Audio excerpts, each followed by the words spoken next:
ഈ ആചാരം കൊള്ളാം അല്ലേ. കഴിഞ്ഞ ദിവസം എനിക്കൊരു ചിറ്റയുടെ വക കുറേ സാധനങ്ങളൊക്കെ കിട്ടിയായിരുന്നു കഴിക്കാനായിട്ട്. ഇപ്പോൾ അത് അടുത്ത ചിറ്റയുടെ വക കിട്ടിയിട്ടുണ്ട്. അപ്പോൾ ചിറ്റയുടെ മോനും മരുമോളും ഒക്കെ വന്നിട്ടുണ്ടായിരുന്നു. അപ്പോൾ തേങ്ങാബണ്ണാണ് ആദ്യം ഞാൻ കാണിക്കുന്നത്. തേങ്ങാബണ്ണ് ഞാൻ പാലക്കാട് വന്ന ശേഷമാണ് കഴിക്കുന്നത്. ഉള്ളിൽ തേങ്ങയും മുന്തിരിയൊക്കെ വെച്ച് സ്റ്റഫ് ചെയ്താണ്. അടിപൊളി സാധനമാണ്. ഞങ്ങളുടെ നാട്ടിൽ ദിൽക്കുഷ് എന്ന് പറഞ്ഞൊരു സാധനം കിട്ടും, അതേപോലെയൊക്കെയാണ്, പക്ഷേ ഉള്ളിൽ തേങ്ങയാണെന്നൊരു വ്യത്യാസമുള്ളൂ കേട്ടോ. അപ്പോൾ അതേ പിന്നെ കേക്ക് ഉണ്ടായിരുന്നു. ഫസ്റ്റത്തേത് നമ്മുടെ ചോക്ലേറ്റ് കേക്കായിരുന്നു. പിന്നെ 3 ഫ്ലേവറിലുള്ള കേക്ക് ഉണ്ടായിരുന്നു. പിന്നെ കപ്പലിൻ്റെ മിഠായി ഉണ്ടായിരുന്നു. കപ്പലിൻ്റെ മിഠായി എനിക്ക് ഭയങ്കര ഇഷ്ടമാണ്. ഈ സമയത്തൊക്കെ കപ്പലിൻ്റെ മിഠായി കഴിക്കുന്നത് നല്ലതാണ്. പിന്നെ അപ്പോൾ കഴിക്കാനായിട്ട് കുറച്ച് സാധനങ്ങളുണ്ടായിരുന്നു. കോളിഫ്ലവർ ചില്ലിയാണ്. കോളിഫ്ലവർ ചില്ലി സവാളയൊക്കെ ഇട്ടിട്ട് കൊണ്ടുവന്നിട്ടുണ്ടായിരുന്നു. പിന്നെ ഫ്രൈഡ് റൈസ് ആയിരുന്നു, വെജിറ്റബിൾ ഫ്രൈഡ് റൈസ് ആയിരുന്നു. പിന്നെ ഒന്ന് വെജിറ്റബിൾ ഫ്രൈഡ് റൈസും ഒന്ന് എഗ് ഫ്രൈഡ് റൈസും ആയിരുന്നു.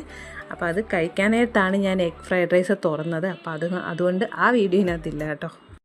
അടുത്തത് ഫ്രൂട്ട്സാണ് കേട്ടോ. മുന്തിരി ഉണ്ടായിരുന്നു, സീഡ്ലെസ് മുന്തിരി ഉണ്ടായിരുന്നു, ബ്ലാക്ക്. അതും എനിക്ക് ഭയങ്കര ഇഷ്ടമാണ്. മുന്തിരിക്ക് കുരു ഇല്ലാത്തതാണ് എനിക്ക് ഏറ്റവും ഇഷ്ടം, പെട്ടെന്ന് കഴിക്കാമല്ലോ. പിന്നെ പൊമഗ്രാനേറ്റ് ഉണ്ടായിരുന്നു, ആപ്പിൾ ഉണ്ടായിരുന്നു. ഇതൊക്കെയായിരുന്നു ഫ്രൂട്ട്സിലുള്ളത്. പിന്നെ മെയിനായിട്ട് ഇവിടെ നമുക്ക് എന്ത് ഫംഗ്ഷൻ വന്നാലും നമുക്ക് പൂ കൊണ്ടുതരും. അപ്പോൾ അവിടെ ചിറ്റയുടെ അവിടെ ഉണ്ടായ റോസ് പൂ ഉണ്ടായിരുന്നു. പിന്നെ അല്ലാതെ നമുക്ക് മുല്ലപ്പൂവും കൊണ്ട് തന്നിട്ടുണ്ടായിരുന്നു കേട്ടോ. അപ്പോൾ പ്രഗ്നൻ്റ് ആയിരിക്കുമ്പോൾ ഇങ്ങനെയൊക്കെ കിട്ടുന്നത് നമുക്ക് ഭയങ്കര സന്തോഷമാണ് അല്ലേ.